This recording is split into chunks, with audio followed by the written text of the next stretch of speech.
जैसा कि प्राणायाम प्राण जीवनी शक्ति, जीवन शक्ति और आयाम का अर्थ है इसके नियमन।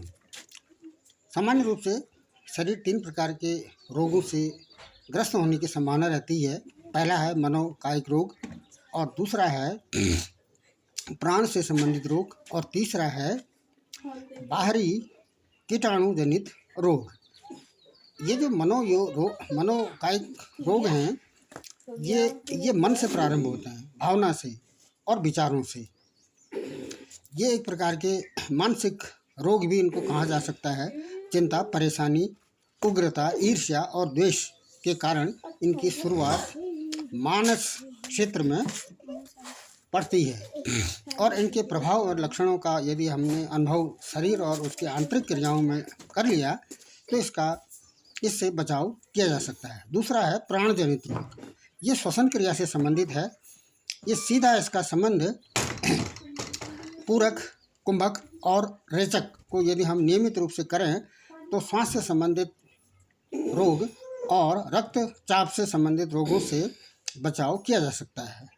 Respiratory system and circulatory system, इन दोनों में यदि हम अपने ध्यान को केंद्रित रखें और नियमित रूप से प्राणायाम किया जाए तो ये प्राण से संबंधित रोगों से छुटकारा हो सकता है, इनसे बचाव किया जा सकता है। और तीसरा है बाहरी आक्रमण, कीटाणु से जनित रोग।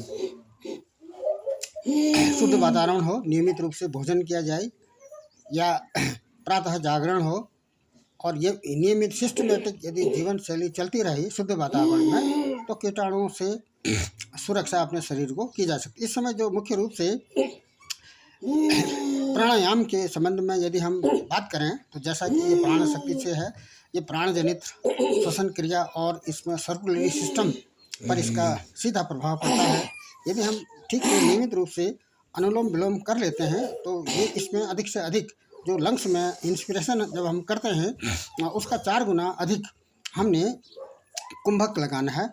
या तो हम अंतः कुंभक लगाएं या फिर यह बाहरी कुंभक लगाएं। तो यहाँ पर लंग्स में अधिक से अधिक, लंग्स के जो छोटे छोटे कोष होते हैं वहाँ पर अधिक से अधिक हवा का विस्तार, वायु का विस्तार या ऑक्सीजन का विस्तार हो जाता है। अधिक से अधिक प्राण वायु या ऑक्सीजन, ये अनुलोम विलोम के भी 3 तरीके हैं। एक तो एक नासिका से अंदर लेना, उसको काफ़ी देर तक रोके रखना सामर्थ्य के अनुसार, और उसके बाद दूसरी नासिका से उसको बाहर कर देना, और ये तीव्र गति से एक नाक से अंदर लेना और दूसरी नाक से बाहर करना, और तीसरा द्रुत गति से अंदर बाहर वायु को किया जाना नासिका से।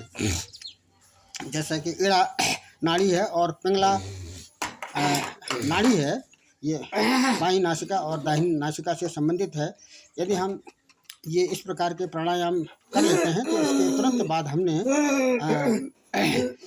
इन प्राणायाम के बाद हमने मंडूकासन भी नियमित रूप से कर लेना है। यदि हम कोई भी प्राणायाम कर रहे हैं तो उससे पहले और उसके बाद में आसनों का नियमित रूप से होना आवश्यक है, जिससे शरीर रिलैक्स हो जाता है और उस अंग से संबंधित मांसपेशियां एक्टिव हो जाते हैं।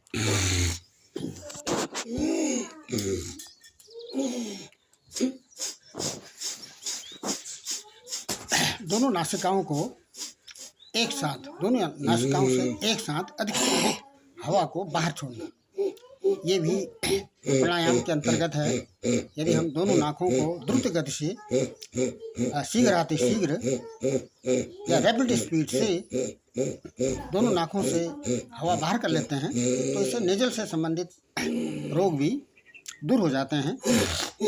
नासिका से संबंधित जो नज़ला होता है वो भी इससे दूर होने की संभावना बन जाती है। इसमें कंट्रोल किया जा सकता है।